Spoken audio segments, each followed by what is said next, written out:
Jim Wagner here, your self-defense instructor, and I'm here in the Czech Republic. In fact, behind me is an old abandoned military base. This used to be a base part of the Soviet Empire. In fact, when I was in the United States Army, these people here were the enemy.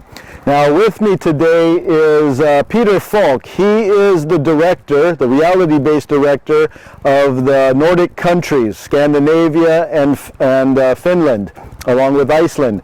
And of course, this is no longer a military base. In fact, they've converted it over to a police training facility.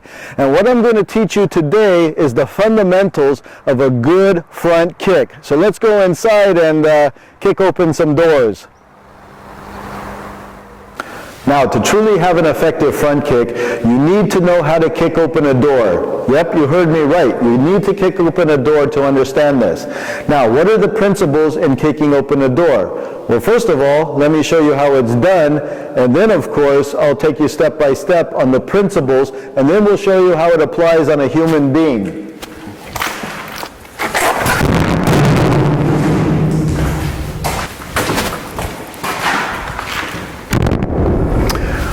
Alright, so what I did was, in order to kick open a door, especially a locked door, you need a lot of force generated. And of course, if you don't kick this door open, a locked door, you risk the chance of breaking your own foot.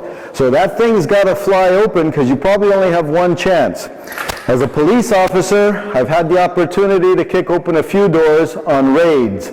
So it's something that military personnel and police officers learn and get to experience. But how does this relate to us? Well, first of all, if I kick open a door, you are going to kick open a door, you're never going to see someone kick with the front leg. Why? Well, first of all, to kick open this door with the front leg, I have to first pick up that leg. I have to shift my weight. And where's that weight going? It's going backwards. So that doesn't make any sense because I want all the momentum to go forward. So if I have to do the front leg, first I have to go back, right, if I'm doing a good kick. Then I have to suddenly thrust forward, and I'm basically balancing on one leg. That's just not going to cut it because the force is going this way and then this way, and you're not going to generate a whole lot of power. And if that door doesn't fly open, now you could end up breaking an ankle, breaking a foot, twisting a knee. Now, when you see people kick open a door, you're always going to use the back leg. Why? Well, if I start moving in this direction, my entire body weight is going to the direction of this door. There is no stop. There is no delay. And of course, when I come to this door, I'm going to kick in the center of the door. I'm not going to kick high. I'm not going to kick low because this door ain't going to fly open. I'm not going to kick towards the hinges because that's where the strong part of the door is. I'm going to get near the lock area. Now, I'm going to hit, not with a martial arts typical kick with the ball or the foot. I'll probably break my foot. I have to use the whole heel of my foot, the whole flat of my foot, in order for that door to fly open.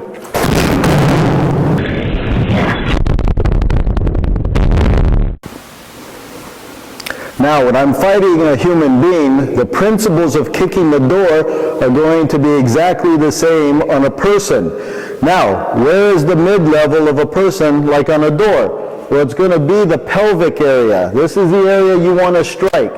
Pelvic area or below. Never kick above the belt line. First of all, you're going to lose power, and he's going to block it anyway. Because if I'm coming up high, he's going to block with his arms, and I'm going to fail.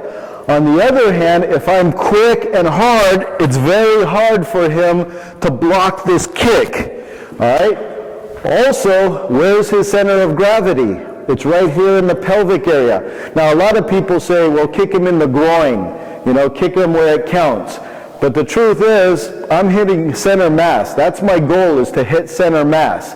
And I'm doing it with the entire flat of my foot, and I'm driving and penetrating through the target. So, on a human being, just like you're kicking open the door, and just like the military, just like the army, you want to take his ground. Same thing here. If I have to pick up this front leg, I'm already off balance. And now I have to suddenly shove it all forward again. Now there is a technique called the stop kick, and that's for another type of a situation. But if I want to drop this guy, it's not going to be with a stop kick, it's going to be with a devastating front thrust kick. So just like I'm kicking open the door, and I'll do it lightly on my training partner, I'm going to take the heel, shove it as hard as I can, and then follow up with follow-up techniques. Okay, whether that's an elbow, whether it's a punch, or whatever. But think about driving through a human just like you would that door over there. All right, another thing you have to remember when you're doing these kicks, another good reason why you do the pelvic area, not only to get center mass, but also you can fold this guy over as he's coming towards you. So we're going to demonstrate on maybe him advancing towards me, and I've got to launch a kick like I'm kicking open a door to fold him over.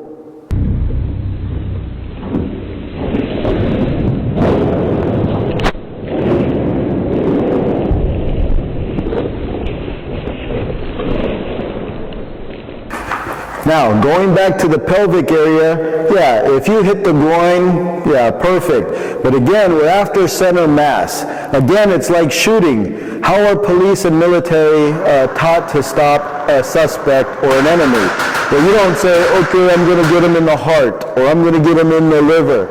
That's too precise. I mean, you're lucky if you even hit the guy in a real fight, in real combat.